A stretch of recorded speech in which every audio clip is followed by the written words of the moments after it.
প্রিয় মানুষের কথার আঘাত ছুরির আঘাতের চেয়েও ধারালো হয়। দেখুন না এই ভিডিওটি। স্বামী সোফায় বসে পেপার পড়তেছিল, সেখানে স্ত্রী ঝাড়ু দিচ্ছে এবং বকাবকি করতেছে। সারাদিন বসে বসে খাচ্ছে, কোনো কাজ কাম নাই। এই বলে পেপারটা হাত থেকে নিয়ে গেল এবং এখানে রেখে বলতেছে, কোনো কাজ কাম তো করো না, সারাদিন শুধু বসে পেপারই পড়ো। পেপার পড়ে তুমি কি শিখতেছো? কিছু কাজ কাম করো, কিছু কাজ বাজ খোঁজো। সেটা না, বসে বসে খাচ্ছ। আমার বাবা দিচ্ছে সেটাই খাচ্ছ, নিজে করার কোনো মুরুদ নেই। এই বলে বকাঝকি করতেছে এবং বলতেছে আমার কপালটাই খারাপ। বাবা যে কি দেখে এখানে বিয়ে দিয়েছিল, আমার জীবনটাকে নষ্ট করে দিল বাবা। ছেলেটা কোনো কথা না বলে সেখানে চুপচাপ বসে আছে। এরপরে বাথরুমের দরজা টোকাচ্ছে, এই বের হও না কেন তুমি, তাড়াতাড়ি বের হও। বলতেছে কোনো কাজ নাই, যেখানেই যাও সেখানেই বসে থাকো, বাথরুমে এতক্ষণ বসে থাকতে হয়, বের হও এখান থেকে। তাকে এভাবে ঠেলা দিয়ে বের করে দিল এবং খুব গাল মন্দ করতে করতে মেয়েটিও এক পর্যায়ে বাথরুমের ভিতরে গেল। আর ছেলেটি মন খারাপ করে সেখান থেকে চলে গেল।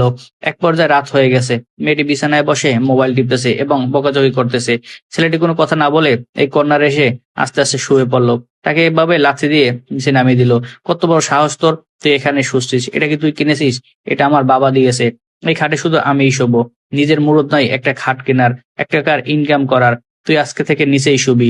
যেদিন ইনকাম করে নিজে একটা খাট কিনতে পারবি, সেদিন সেই খাটে আমাকে নিয়ে তুই শুবি। এর আগে শুতে পারবি না, নিচে ঘুমা। তখন এই ছেলেটি একটা চাদর বিছিয়ে নিচেই ঘুমাচ্ছে। আর স্ত্রী এদিকে অনেক বকাঝকি করতেছে। ছেলেটা আসলে কোনো কাজ বাজ করে না বিধায় কোনো কথারই উত্তর দিচ্ছে না। অনেক বকাঝকা বা অপমান সহ্য করতেছে। মেয়েটি বলতেছে, কামাই করতে না পারিস, তোর একটা কিডনি বিক্রি করেও তো চাল ডাল কিনে আনতে পারিস, তাও তো করিস না। আমার বাবার আছে বিদায় খাচ্ছিস। কিন্তু ছেলে ততক্ষণে ঘুমিয়ে পড়তেছে, কোনো কথাই বলতেছে না। এক পর্যায়ে এই ছেলেটি তার কথা সহ্য করতে না পেরে কষ্ট পেয়ে সেখানেই স্ট্রোক করে। কিন্তু মেয়েটি বুঝতে পারে না। তখন মেয়েটি বলে, কি রে, কথা বলছিস না কেন, ঘুমিয়ে পড়ছিস নাকি? তাকে এভাবে লাড়া দেয়, কিন্তু ছেলেটি কোনোভাবেই সারা শব্দ করতেছে না। এক পর্যায়ে মেয়েটি তাকে খুব নাড়াচাড়া করতেছে। কিন্তু তার স্বামী যে আর পৃথিবীতে নাই সেটা এখনো সে বুঝতে পারতেছে না। আসলে প্রিয় মানুষের কথার আঘাত ছুরির আঘাতের থেকেও বেশি। তার এই বকাঝকা বা গালমন্দ সে আর সহ্য করতে পারে নাই। এই ঘুমের ভিতরে সে স্ট্রোক করে, এই দুনিয়ার মায়া ত্যাগ করে।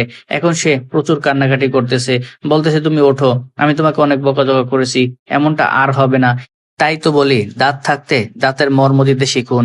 প্রিয় মানুষকে বকাঝকা না করে তাকে ভালোবাসতে শিখুন। দেখবেন জীবনে সুখ শান্তি অবশ্যই আসবে।